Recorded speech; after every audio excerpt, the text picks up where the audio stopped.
Good evening. There was once a school of Musar in Europe, and they would develop their character. That was their focus, to self-development, development of character, and they would work on specific details. Someone who has ego, he'd work on his ego. Someone who has greed or jealousy or whatever fault or failing they would have, they had a focus and they had a way how to overcome their own faults. Nevertheless, there were always certain characters that although they tried to work on themselves on these specific faults, they really didn't get it. Certainly not to the degree that it was supposed to happen. So we are told that there was a school of Musar, and there was a group that was focusing on humility. Apparently these were a few young men who had egos, and they wanted to become more humble. Humility is something that our sages praised and felt that it's important, and we're going to speak soon how Chassidus even emphasizes this idea even more. But this was a school of Musar, and they were working on their humility. One of the practices that they had to bring themselves to humility is they would go into a room, a room that there was just four walls and a chair, or someone didn't necessarily have to have a chair, and you had four people standing in the four corners, and they would look at the wall and they would say to themselves, I'm a nobody.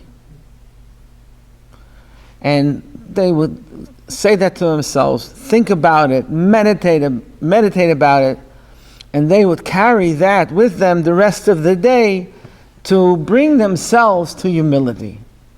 They had other things that they would do, which I'm not going to go into details, but this was one point where they would focus. In a room, there was no Sfarim, there were no books, they didn't daven there. This was the room where they would focus on a specific trait that they wanted to change. So there are four people usually in a room, and they are working on themselves. This could take weeks or months or even years when they would come and they would speak about that trait. And now what they're focusing on is humility. And he would say to himself, each one, I'm a nobody. I'm a nobody. Then one day, a newcomer comes to the school, to this yeshiva, and he hears about it, and he says, that's very good. That's very important to be humble. So I also want to do it. And I ask, what do? He says, well, you go into this room. I think one of the people is not there, so you can go into, you'll see there's a corner that's empty. You go stand in the corner, and you look at the corner, and you say to yourself, I'm a nobody. And you say it, long enough, and seriously enough, and you meditate about it, why you're a nobody. That's going to help you to lower your ego. So you have these three people, and they came on time, and they're there 10 minutes, 20 minutes, 30 minutes, after weeks of doing this practice, and they're saying to themselves the whole time, I'm a nobody, I'm a nobody, I'm a nobody. Then this new fresh kid who comes in, and he's, with freshly dressed suit, smart suit. He goes into this corner. He sees everyone saying, I'm a nobody. So he says, I'm a nobody, I'm a nobody, I'm a nobody. So the others look at each other and they say, look who thinks he's a nobody. Look who thinks he's a nobody. Who is he to say he's a nobody? He just comes off the street, he thinks he's a nobody. So, sometimes Hasidim would make fun of those who are so hard trying to work on themselves that they're a nobody, And yet nobody was really a medium through which to become a somebody. And humility is another niche in their gun, so to say. To be a nobody, I'm also humble. I'm not only smart, I'm not only rich, I'm not only good looking, I'm also humble. And I'm also a nobody. So when they're saying I'm a nobody, but it's really a goal to become a bigger somebody. But the fact is, Hasidus did emphasize this idea of humility. The Hasidic way was called as Bittle, which is not just personal humility, it's really a viewpoint on the world of how small the world is in essence, and also and certainly, and the real emphasis was how insignificant the world is before God. And if one meditates upon this and thinks about this, this will bring him to a real sense of Bittle. Bittle is the Hebrew word. Usually it's translated as being nullified. And this is the emphasis in this chapter 20. We're now in the second half of chapter 20. And it's going to continue in 21. The philosophy of this, and these two chapters are really central in the philosophy of Hasidus and really of Kabbalah as well. And then after that, how this is applied. So let's get to the second half of chapter 20, and also even here, try to bring it to a specific practical application. Now the Alter Rebbe says in Likutei Torah, he says that Gaiva is avi avois hatuma. The father of all evil is ego, pride. It's the father of all evil. Of course you can ask, but there are other faults that we have to worry about. There is greed, jealousy, lust, laziness. There are many faults that a person could have. And why is evil? Why is the ego? Why is pride? Why is gaiva the source of all evil? So he explains. Let's say you're jealous. You're jealous someone has more than you. Why are you jealous that someone has more than you? It's because you think you deserve equal that he is, that what he has. Now, if you wouldn't have an ego at all, then you would say, well, so he has, who said I have to have? It's only because he is self-conscious, and also because he thinks he's at least equal to the other person, or perhaps even better than the other person. So how come he has and I don't have? But if he wouldn't be so self-centered, he wouldn't be jealous. And the more humble he is, and the less self-conscious he would be, the less jealous he would be, or he won't be jealous. And the same thing is greed. Why is he so greedy? I have to have more, I have to have more, I have to have more, I have to have more. I have to have more. Who's an I? I have to have more. In the English language, I is capital, which is also a reflection of the English language, that I am capital. In other languages, when you say I am, it's not in capital. In Hebrew, it's not in a capital letter. In Spanish, it's not in a capital letter. I think in Russian, it's not a capital letter when you say I. The English language, I think, I am, I will, I want, it's an I. So I guess there's some exaggerated sense of self somewhere in the early sources of the English language, where when you refer to I, it's a capital letter. But as we said before, if there is no ego, there's no jealousy. If there's no ego, there's no greed. If there is no ego, there's no lust. You're lusting after something. Why do you have to have it? You have to have it. I have to have it. Because I have to have pleasure. I have to have entertainment. I have to have this. I have to. I need. I have to have, etc., etc. But someone who's truly humble, then he doesn't have to have, then he won't have lust. He won't have any of the faults that diminish the human character, because he is really humble. On the other hand, who is the most admired person? Who is the most admired person in every culture? I guess most cultures. The person who's an idealist, who's selfless. He's selfless. The person who's giving all his time for others, volunteering for others. A hero who risked his life or gave his life to save his platoon, to save his comrades in battle. He didn't think about himself. He put his own interests aside and he did what's right. He worked for a cause, for an ideal. That is why we say he's a great person. What is his greatness? Not his self-expression and his something about his own personal development and grandeur, but it's putting all of this aside for a cause that is bigger than him.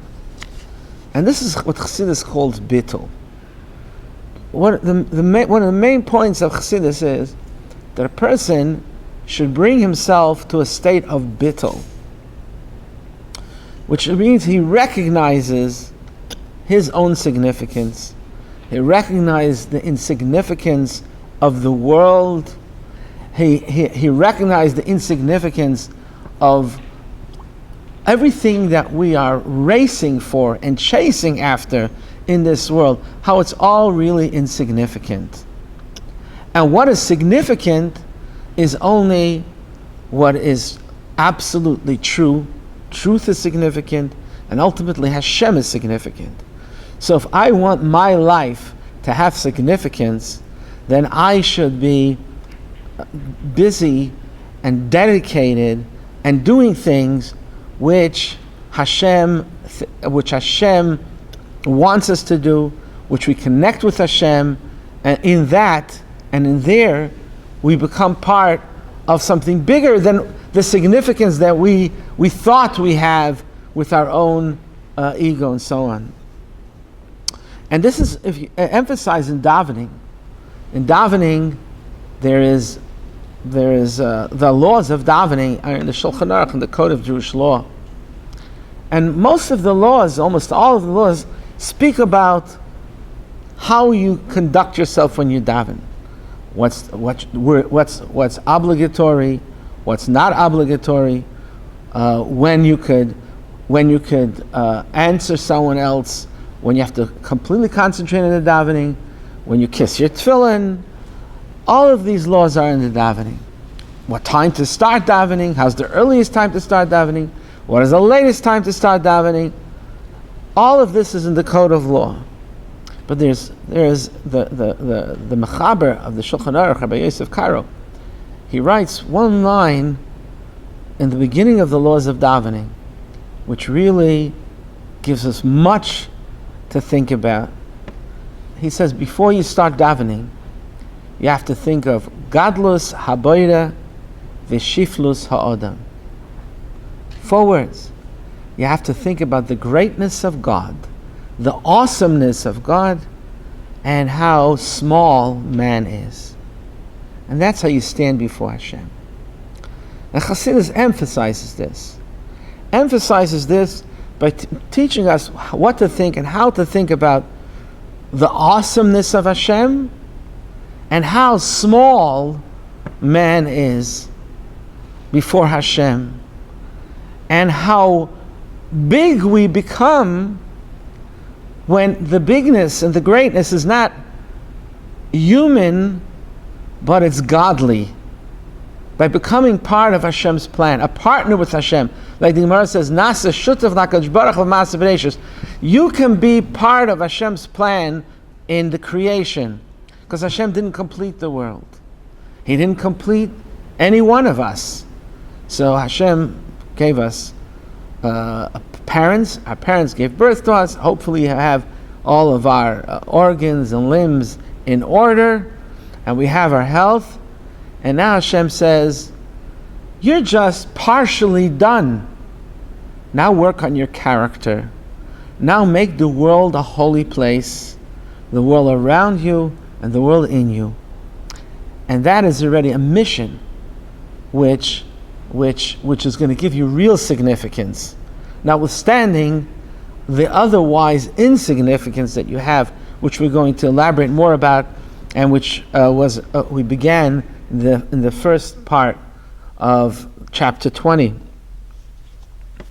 Now he speaks about how the creation came about through Hashem's words, and how one word, even in a human being, one word is insignificant to the power of speech that a person has. So a person has the power of speech to speak infinite words as long as he has life. So he has the power of speech. And then what is one word compared to the power of speech a person has? And then he said, this is one word compared to the power of speech. Now, what about the thought that you had before you said that word? You said your word, you said a thought, right? A word expresses something.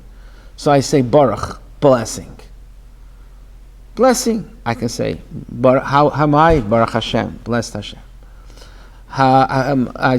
Baruch haba. Eli came from the Holy Land, Eretz Yisrael. Baruch haba, blessed who comes. Baruch, one word Baruch. Baruch ata Hashem, blessed be Hashem. So we're going to eat something. Baruch ata Hashem, blessed. So, but what am I saying? Baruch, blessed. It's going to follow with different thoughts. But it's blessed. It's certainly not cursed. The word is not table. The word is not watch. The word is not day. The word is not night. It's Baruch. It's a specific word. Now this one word, Baruch, is one word which is insignificant when you measure it compared to the potential of infinite words. I can say Baruch infinite times. Now there's the thought of Baruch, the thought of blessed, which is more refined because thought is more refined than speech. And then where does the thought come from? We're soon going to develop that.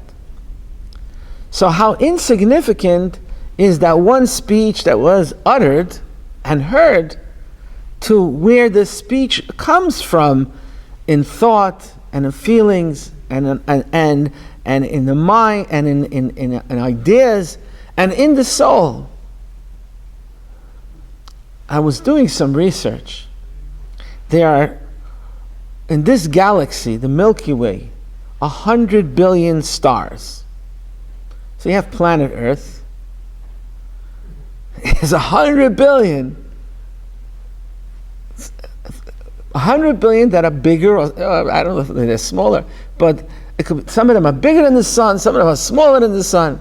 They make an average 100 billion in this galaxy, and there are 10 billion galaxies. So how small planet Earth is. And here we're screaming at this, and each person is 1 in 7 billion. And this, and there are billions of other creatures, and this planet is 100 billion have stars per galaxy, 10 billion galaxies. But you know what? It's all in the same dimension because it's all space.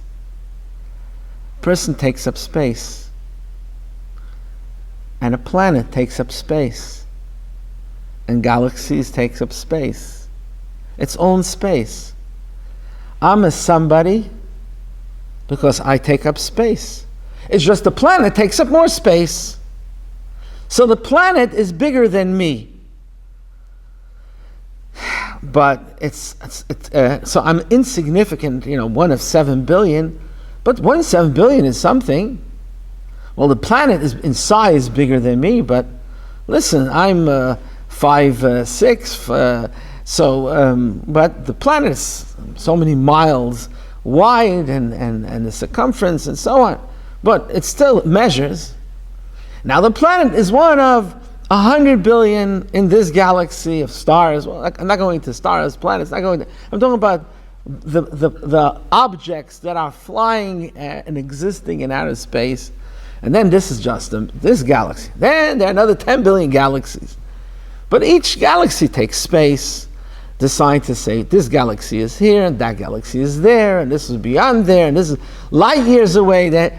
How big is the space? It takes light years to travel from one end to the other, but it's still in the dimension of space. And that's how small each individual item that's in space, but it's still in the same category. It would still be considered like one word compared to words. The power of speech, it's still in the category, in the dimension of speech. Then you compare this to Hashem. Hashem, or even the spiritual dimension, which is not in space and time. And then Hashem is beyond the spiritual dimension. Hashem is another category of itself.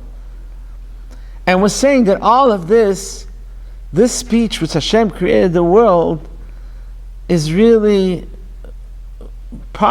expression and one expression of Hashem's capabilities that are beyond the dimension of words and worldliness and so on. So this is the Bittle that we're talking about, at least one aspect. And it gets deeper than that, as will be continued really in chapter 21, and we'll touch it later this evening. So we're up to the point where he says, so one word by a human being is insignificant in comparison to the power of speech, which is insignificant to thought, which is a much finer quality in the human being, which this thought is insignificant towards what's going on deeper than thought, where this thought comes from. It is the 10 qualities that are in the soul, the intellectual and the emotional, Chabad, Chachma, Bina, Das, and then the emotional, 7 emotional qualities, which is the composition of the soul. Over there it all starts. It starts in the soul. It starts in deeper than thought and speech. It is the source of the thought.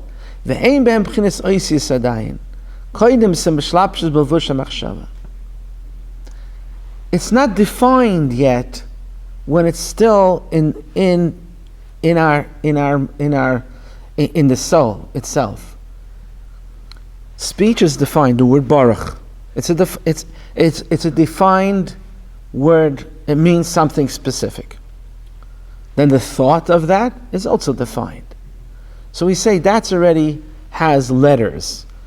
What the Kabbalah calls letters, just like letters in writing define a word. If there's no letters, I can write anything. When you're born, your life is a book. And as you live your life, you're writing another chapter in your book, in the book of life. So it starts with a blank page. Speech has letters. Writing words has letters. Speech has letters. We pronounce those words. We say Baruch. So it's not letters that you can see invisibly, but it's letters that you can hear. And in thought, it's specific ideas. Baruch. I'm thinking about blessing. And not just thinking about anything else. I defined it. Deeper than that, it's the way it's in our feelings and the way it's in our mind. And that's a question really that we could ponder upon. Where do our thoughts come from? You come up with an idea. Where does this idea come from? Some people have great ideas, some people don't. Where does an idea come from? Where does a thought come from? It doesn't have a beginning. It starts in your mind when you're thinking. Sometimes you can think things that are totally unintelligent, really actually foolish and destructive. Thoughts, they say a penny for your thoughts. Some people's thoughts are worth a penny. Some people's thoughts are not even worth a penny. So thoughts, where do the thoughts come from? So Narishka thoughts, it's just floating around. But then you have an idea. Oh, so this idea is a smart idea. So this thought came from your wisdom. So where did the thought, what in the wisdom gave that thought? What gave the wisdom the idea? So this is really what they speak about in Chassidus, and we mentioned it in the earlier chapter, that there is a light in the nefesh, in our soul. There is some source. There's a certain energy source that some people have more than others. Those are the people who are more creative. So where does the original idea come from? It comes from something deeper than the idea itself. It's somewhere in the nefesh, which is the source of that thought. But it did come from there. Now, so I have an idea to say Baruch Haba to someone who came from Israel, or to daven and say Baruch Ato Hashem. So, or any thought, where does it come from? It comes from deeper in my soul. When it's deeper there, it doesn't even have letters. It has no form. It's formless because it's just an energy that when it's faced with a certain question or challenge, it's going to shine some kind of an idea. And truthfully, everyone has deep inside wisdom, some more, some less. But they say, when anyone is challenged, they'll figure out. Suddenly people who are not the brightest come up with some good ideas because they have to figure it out. And when you have to figure it out, you figure out much more than you really thought you could. So now let's take the evolution of an idea, the evolution of a thought.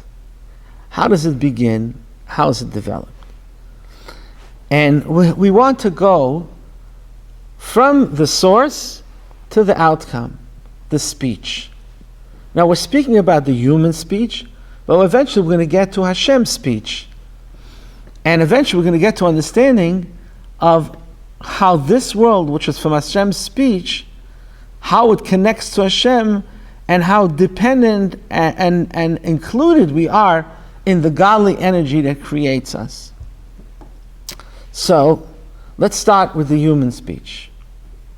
L'mashal, for example, when someone has a desire in his heart, he loves something or someone. So he has a feeling, it's a pull, but he didn't think about it yet. First there's this feeling. Then he's going to, when someone has a feeling, then he starts thinking about it. And then that makes the feeling stronger. But what generates the thought? The thought comes from a feeling. Now, in the mind, it's already taking a certain shape, the thought. I want to marry that person. I want to develop that skill. I want to have that recognition. I'm not going into good thoughts or not good thoughts, a healthy thought, unhealthy thought. I'm saying every thought started in a feeling. That's what he says in Tanya. He's getting psychological over here. Every thought comes from a feeling. Now, it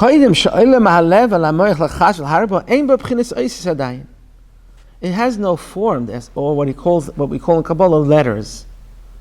Because I just have a feeling. I have a pull towards something. Why do I want it? How do I want it? How do I want to express this? How am I going to handle this feeling? There's no shape to it yet. It's pashut. It's an undefined desire, a chasheka belief, and an attraction in his heart. This thing that is precious to him, he has this pull in his heart, a strong feeling towards it. before it comes to thought. So there are no what's called no letters. It's undefined. So now, in speech, when I say Baruch, blessed, it's defined. That's what I'm talking about. In thought, it's more refined, it's more subtle, and it's closer to me when I just think about it. So it has a form, but it's a more subtle and refined form. In a feeling, it's not defined. It's just a feeling for something. It doesn't have that shape and form that I have after I think about it.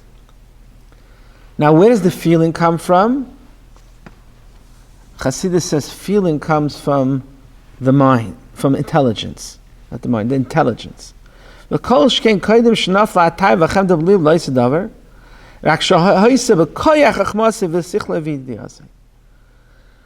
this feeling comes from the brain, and in the brain there's the potential for wisdom which comes up with these ideas. So before he has a feeling, and before it's pulling him, then there's when the idea, when the awareness of this thing came to his head. He became aware, or she became aware of a specific person, or became aware of a certain quality that now he desires to acquire, or a certain talent that he has to have it. First he had to become aware of it. That's in the brain. And what was the brain doing? Measuring and thinking about that person that he now loves, or that object of his feeling that now he is motivated to go after. First he got the information in his head, he became aware of it, and he was thinking, it would be a good idea if I would develop my talent in art, or my talent in speech. It would be a good idea for me to marry this person. Why? Because the person has this quality, that quality. When it's in the brain, it's not even a feeling. So here we have the evolution of a word. The Alter Rebbe here dissected the development of one word. So there's a word. I want to say hello to the person I'm going to marry. So it starts with hello. How are you? Baruch Hashem. So this word, first there was the word, what am I going to say? Then you're thinking what you're going to say. You have to think. And then why are you thinking about it? Because there's a feeling. And why is the feeling? Because you thought about it and your seichel said, this is a good idea.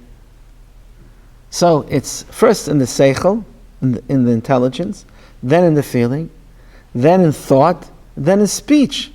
And then fifth things, you make it happen. So there's the evolution of everything. And the lower you go, more out of the essence of the person, it's more defined and structured and sensed in the physical world. And the more you go to its source, it's less structured and less defined. So it started in the Chachma, in his intelligence. He became aware, and he knew about this object. It's precious, it's dear. V'noim, and it's pleasant. V'toiv, it's v'yafa, it's good and it's beautiful. La'asiga el dabak bay, to acquire it and to connect with it. Kagoin lilmedei zechachma, for example, to study a certain science or a certain wisdom, or to eat some sweet food, some delicacy. So first, it's in his mind, becomes aware. He thinks about it. Says, "No, this is a good idea. I'm not happy. Let me eat something sweet, or let me get married, or let me go after a certain career." So first, in his mind, he thinks about it, and it makes sense with his seichel. It's logical. And then when he thinks about it enough, how such a good idea this is, he gets excited about it, becomes a feeling. And then he ponders upon it in his thought, then he speaks, and then he does action. So how is this in its original source? This original Baruch that he says, in his soul, before it became defined, it was part of something much bigger than one word. It was part of his whole creativity. This idea, when it's in its source, the specific idea of Baruch, when it's in his soul before he actually expresses it, it is part of him and it's not even separate from him. So when does it become a something? When does the word become a word? After first it came from the mind and was developed into a feeling. And then from the feeling, and then after a feeling, he goes back and he thinks about it, thinking about it. That's pondering about it. It's not like the seichel, it's not his intelligence. Thinking and intelligence are two things. Intelligence is creativity, gives us ideas, solves problem. Thinking could be thinking nonsense also, thinking foolish ideas, just daydreaming. Dreaming is also thinking. You're thinking just things that don't make sense, flying elephants. But there is, after the thought, thinking is after it, when it's a product of intelligence. And intelligence creates a healthy feeling that makes sense. And brings him to a certain motivation that he's now going to think about it. Now that thinking is going to move him to speak and act about it. He's going to think about how to make this feeling into action. To acquire this food. Or acquiring this wisdom. That's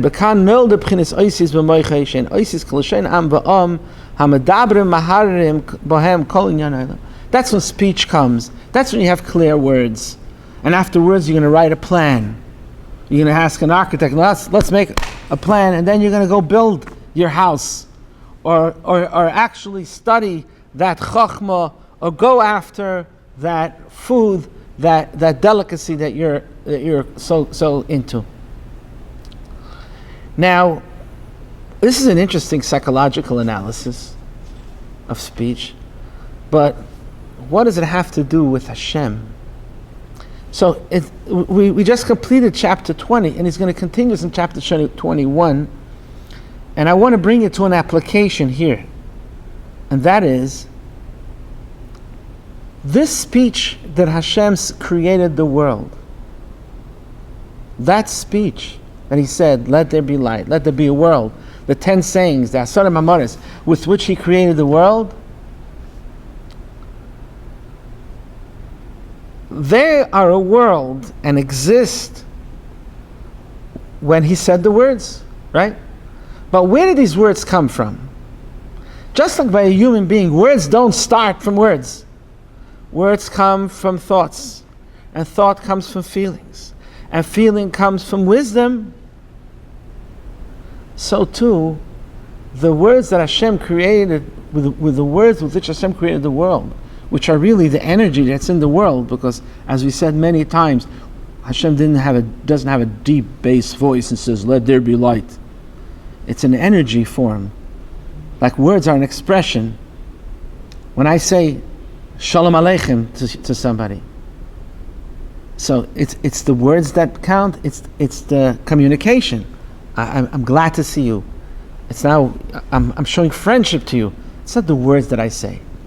Hashem gave us energy, communicated creation, and he made a world, and that energy is in there. So those words come kaviyochol from Hashem's thought, and from Hashem's, the spheres, that is the so to say, that level of Hashem which is similar to feelings, and to Hashem's wisdom, and even higher than that. That's where the creation comes. And now, here's the clincher.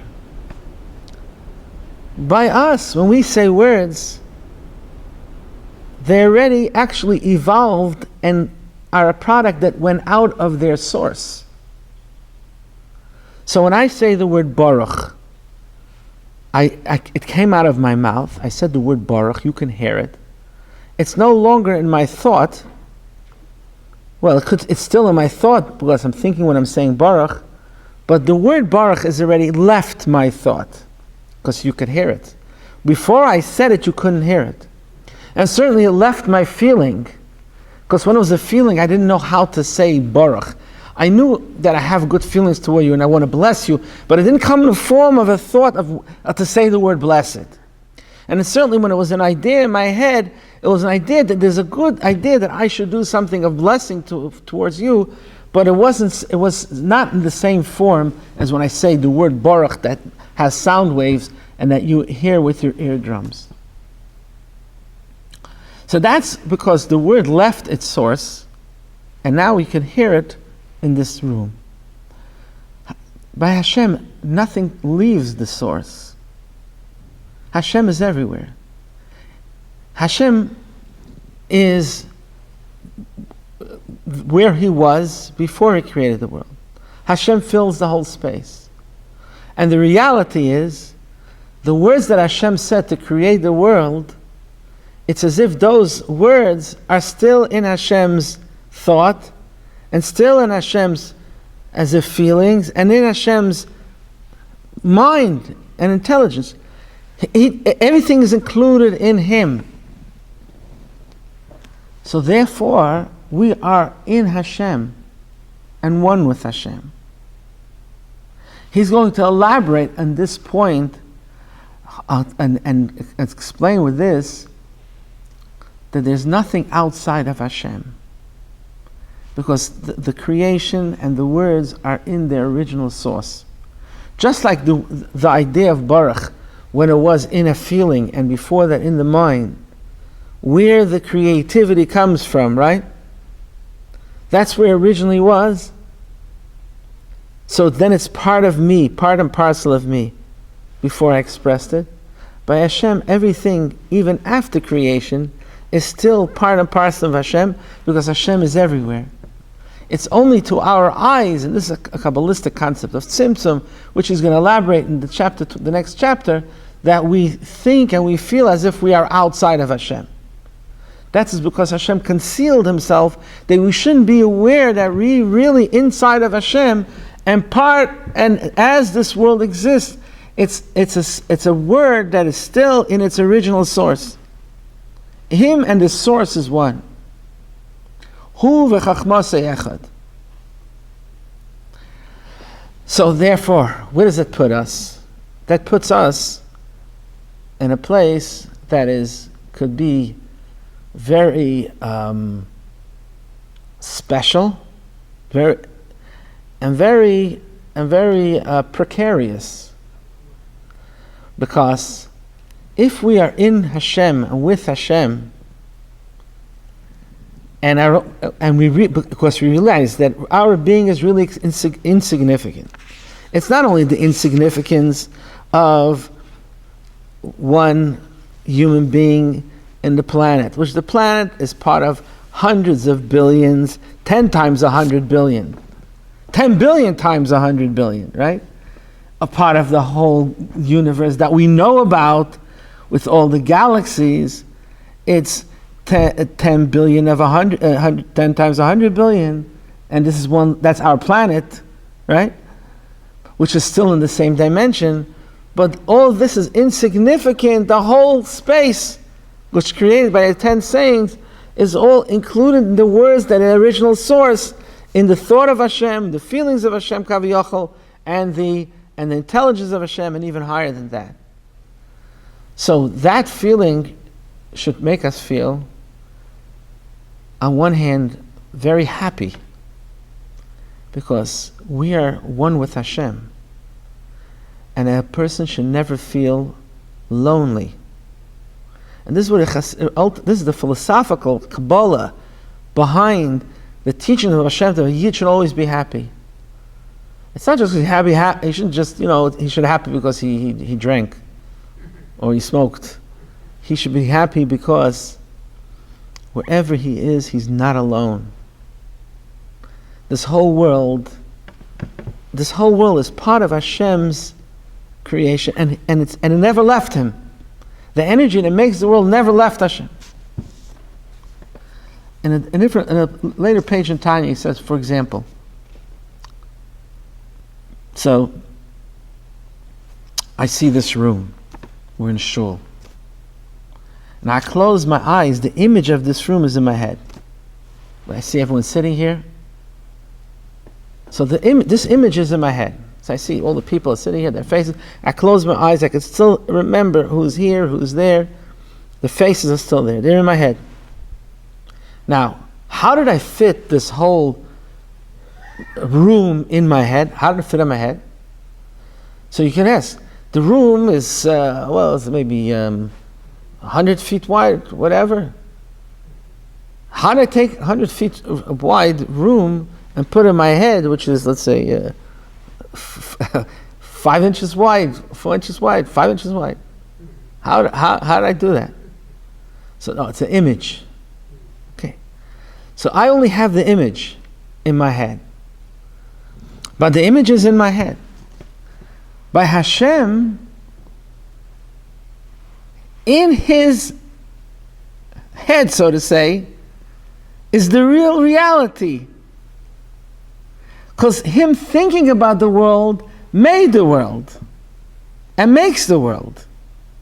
It's as if the whole universe and everything is still one speck of energy in the intelligence of Hashem. He doesn't have a head, but in the level of Chokhmah, b'Chokhmah Yasad Aretz. With Chokhmah, with wisdom, godly wisdom, he created the whole world. So it's as if, by me, in my head, I only have an image of the room. And maybe if I go out of in outer space, like an astronaut, they looked at the planet, they were all in awe about, in the spaceship, looking down at the planet, they saw the whole planet, and they saw the continents.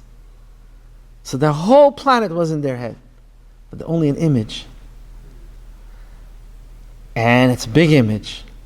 By Hashem, the whole universe is just one word, one thought of a speck in Hashem's wisdom. And Hashem's wisdom is also a limited form of godliness. Because the whole connection with, the whole level of Hashem that's connected to creation is a lower level of Hashem. So on one hand, it should bring us a lot of joy. On the other hand, it should and could keep us in shape.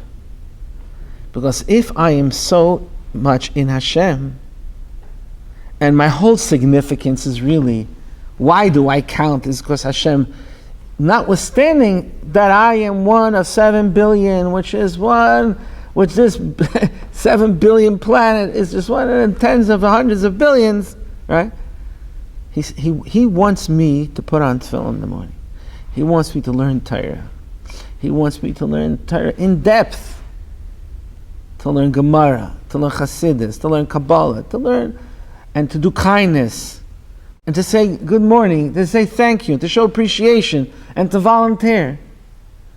And then it's significant because it's part of Hashem's plan. But on the other hand, I have to be wary, because if I go against Chas v'Shalom Hashem, if I do a sin, it's like idol worship, because I'm breaking away from Hashem. And that's going to be his conclusion, which we started in the earlier chapter, how really all of Yiddishkeit is 2 mitzvahs. Connect with Hashem or worship idols. Believe in Hashem or worship idols. If we believe in Hashem and connect with Hashem, so then that's where it's at.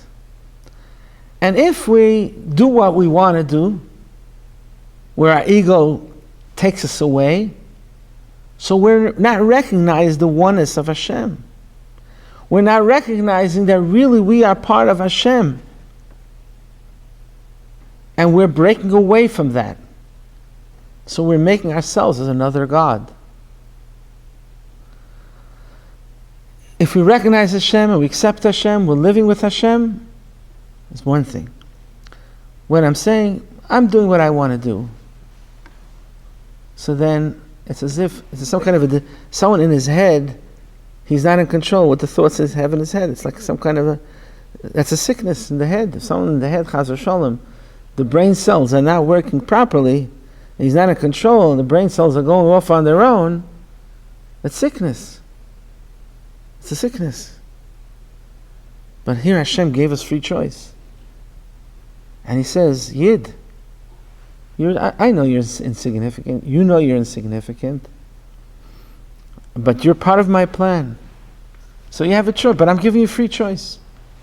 You want to be part of it, and then you're important. If you want to break away from it, then you're bringing a sickness, chas v'sholem. This is idol worship. You're saying I'm not part of it. I'm not part of Hashem. There's some other power. There's something exists besides Hashem. And this is the power. This is the power of this message that we're speaking about today. So this is what this is all about. It's all about empowerment. And Chassidus wants to show how really important we can make our life to be. By doing Torah and mitzvahs, our life could be part of something that is that is bigger than our life, like he's going to say in a later chapter of Tanya. L'mayla yichud zehu nitzchi lo'elam v'ed. That when we do a mitzvah, this mitzvah, that energy that we made with that mitzvah, that part of our neshama that's in the mitzvah, that image of us doing the mitzvah is forever. And it's not just about imagery. That is forever. You put on tefillin, you put on tefillin is forever. Diamonds are not forever. Putting on tefillin is forever. Lighting Shabbos candles is forever. And we have the power to do mitzvahs every day and every minute and be part of something that's forever. So go for it. Forever. Good night.